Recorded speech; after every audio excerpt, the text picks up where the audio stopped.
Anyway, that's all I got. Definitely read the book. David, what's that all you got? Yeah. Okay. I talked about Dave, I've been talking for like a half hour. Okay. People are done with me. They're over my voice, David. All right, let's talk about what I did for the week. Okay, first thing, I watched a new television show that is premiered on HBO a couple weeks ago called Vice Principals. Oh, yes. I watched the first episode as well. What's the guy's name that's the main character? Danny McBride. Danny McBride is one of the main characters in here. He plays Danny McBride. Yeah, he plays the same character he played in Eastbound and Down. Sort of. Okay, so the story of the TV show is... there's these two characters that pretty much they're faculty at this high school, and they hate each other. And they're both vice principals. They're both vice principals? Yes. How do you have... I had one vice principal. Hence the vice part. I think I had one too. This is just one of those schools. Needs a couple? Yeah, I guess. I don't know. I'm pretty sure they're both, because they were both up for the promotion. I thought he was. I thought Danny McBride's character is a vice principal. The other person's some kind of faculty. Maybe Isn't the show called Vice Principals? I'm going to look Anyways. David, keep looking. Anyways. The principal of the school, who is played by Bill Murray, his wife unfortunately becomes sick. Nice cameo, by the way. Yeah, nice little cameo at the beginning, and his lines in it are hilarious. His wife got sick, and so he's retiring to take care of her, and someone's got to replace him. So these two characters, Danny McBride and the other guy whose name Willem is Goggins. Willem Goggins. It's big if you watch The Shield. That's like my iconic thing I picture from. But yeah. Okay, so they are both the two different characters in this. They are vice principals. Okay, they're both vice principals, and they both are competing to try to get this job, but they hate each other, and they just polar opposites. One's like super strict on the rules, Danny McBride character, and the other one's like lenient. He's like the cool guy with the other teachers. Yeah, everyone likes him, whereas it's the... And Danny McBride's father used to be the principal back in the day, so it's kind of like... Yeah. Of course I should be principal. My dad was a principal. Yeah. But it's this idea of being ruled by fear or being ruled by admiration and love. That's kind of the two characters. I'm not going to give too much away, but neither of them get the position, and the person who does get the position, they are... Outside hire. They are essentially become this enemy of my enemy is my friend, so then they have to team up to take down the new principal. And it is essentially, it seems like what they're going for is Game of Thrones comedy style set at a high school. Because some of the dialogue here is like Game of Thrones, because it's like the character who's very nice and very loving, and I think of like for instance, oh God, I can't remember her name, Marjorie Tyrell. She's very loving, but when you get her in a room by herself and she's about to tell you something, she's like, "Listen, if you mess with me, I will take you outside, and I will, you'll be dead before you hit the ground." You know what I mean? So there's a little bit of that.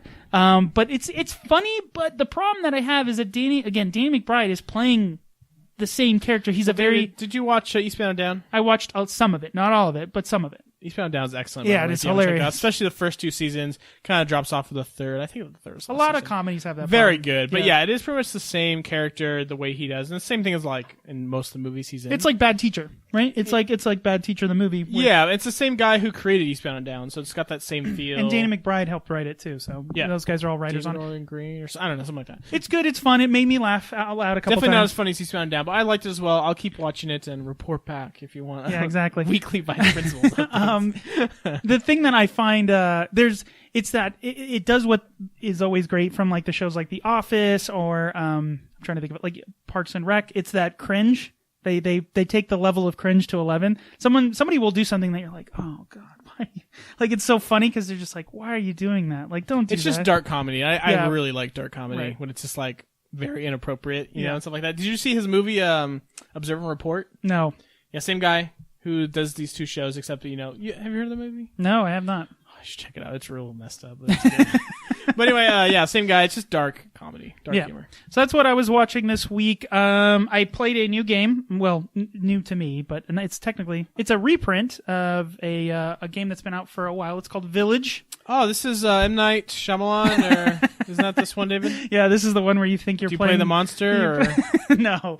This is an older game that was reprinted recently by Stronghold Games. They kept pretty much everything the same. There's, I think, some small changes.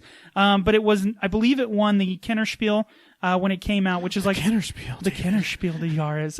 That is the connoisseur, or more like the expert level board game award that is given away to... The super heavy games? Board gamers would argue with you because I don't care, board gamers. no, but like the high end strategy aren't even like nominated. Like if it's too strategic, like it feels like we can't give that. Like their normal board game award, the Spiel des Jahres, is usually given to like people would almost say like a lightweight game, and then this is like medium light. Anyways, Okay. I digress. Village is a worker placement game, so you know Gerald loves it.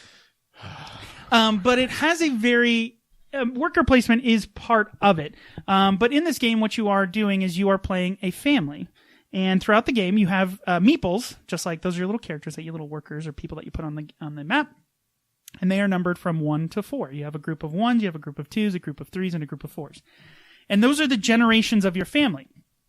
Throughout this game, one of the mechanics is that time will be passing. Things when you're going to, start producing different goods or selling them out in the market. Like seasons almost. Seasons, yes. Good. That's actually a good way to think about it. And every time a certain amount of time passes by, one of your family members or your meeples dies. So this game makes mortality fun. Oh, so it's like a legacy. It's a legacy thing, but there at the bottom right of the board there is what's called the Village Chronicle.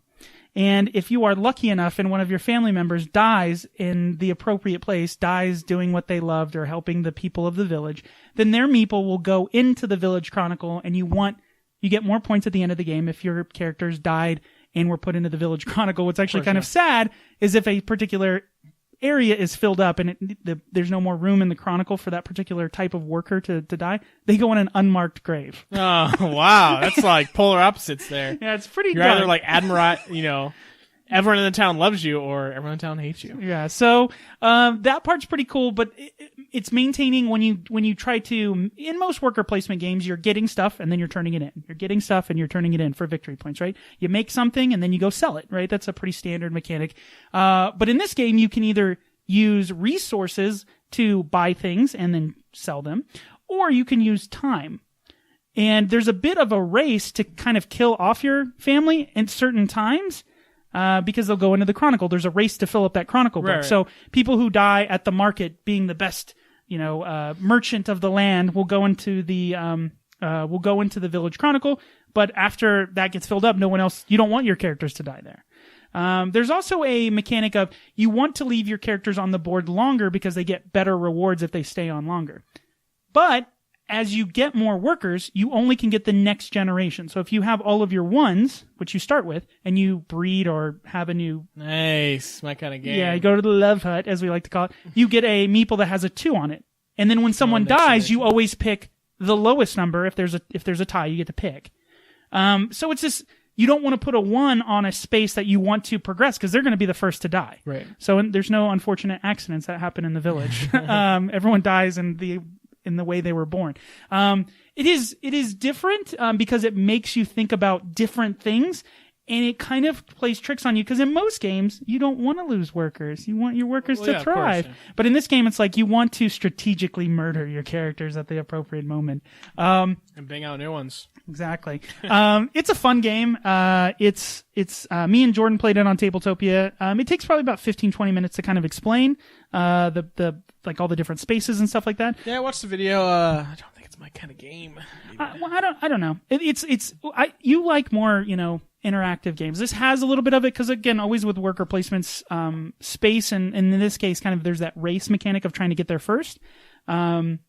But it doesn't have a lot of player interaction. No, I want to set your house on fire. That's the kind of game I want to do. Yeah, I know. You're set that your crops on fire. Marathrash. I'm the one who killed your generation. So yeah, that's Village. Definitely check it out. And then I'll put links in the description of the video here so you can watch the Tabletopia version, which they have. And then, by the way, if you have Tabletopia, reach out to me. I want to play games with people online. Sitdownstandard@gmail.com, and we'll set up a time. Sitdownstandard@gmail.com. I'm actually, tomorrow, which this will come out on Monday, so yesterday, when everyone hears this, I played a game with somebody on Kickstarter. So, again, if you have like a game that you're promoting on Kickstarter, you can there's tools to create your game on Tabletopia. It's really cool because then people can actually play like the digital version of your game to see if they want to back it. The physical version of the game. Smart. Right. You can play the digital version and then back the physical version. And then if you want to play it, if you need somebody to play with, just shoot me an email. I'd be happy to play with you. Any type of game. I'm not picky like Gerald over here. Hey man, I want something that's fun. Sorry. Oh yeah. No, I actually enjoy this game. I like this game because it's like, do I want to use time to make this, or do I want to use resources, or do I want to travel the land? I get into it. Also, if you want to play Overwatch, you can hit me up. I will gladly play Overwatch with you. The other thing, and I'm trying to think what else I did this week. I had so much stuff I did. David, you know what helps? What? Taking notes. Listen, most of the time I do take notes. let's get into. Let's do our standard review. I'll get to something else that I did, but I'll plug that at the end. This week for our standard review, we went and saw the movie Jason Bourne.